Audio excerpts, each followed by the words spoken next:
नमस्कार मित्रांनो, आपलं वाई जाधव फार्ममध्ये स्वागत आहे। तर मित्रांनो, आज आपण पाहणार आहोत पावसाळ्यामध्ये डाळिंबाच्या झाडाची काळजी कशी घ्यायची।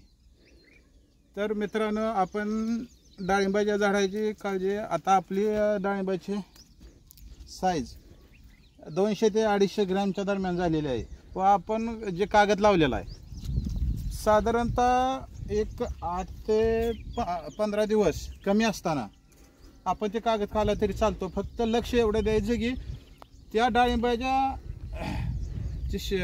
डाळिंबाला वर बुरशी लागते का, त्या बुरशीसाठी पाऊस पडला म्हणलं का बुरशीनाशक कीटकनाशक एक हात घ्यायचा।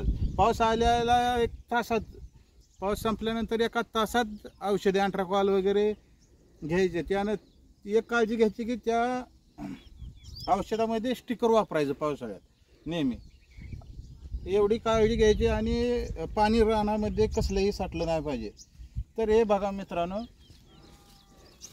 बुरशी कुठं आले का, डाग आले का, जर डाग आलेला असेल तर बेनवेचा हात चांगला घ्यायचा, कारण टाईम थोडा राहिलेला असतो। आता माल साईज वाढत असते मालाची, शक्यतो कॅल्शियम वगैरे झाडाला पावसाळ्यात सोडायचं नाही, कारण रोगराई जास्त पसरण्याची भीती असते। आणि पाऊस पडल्यानंतर ऑटोमॅटिक साईज वाढतच असते पावसामुळे व झाडाकडं जे काय अन्नद्रव्य ती झाडं समजा हे करून साईज वाढत असते पावसामुळे, पाणी पडत असते फळावरती।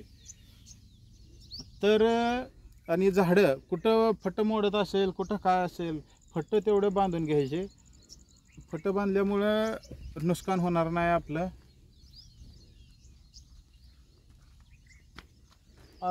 कारण आता हे जर आपण पाहिलं तर एखाद्या फळावरती पाहिलं तर तुम्हाला एकही डाग दिसणार नाही, एक कसलाही डाग, कुठलंही फळ बघा तुम्हाला, तर तुम्हाला कसलाही डाग दिसणार नाही त्याच्यावरती।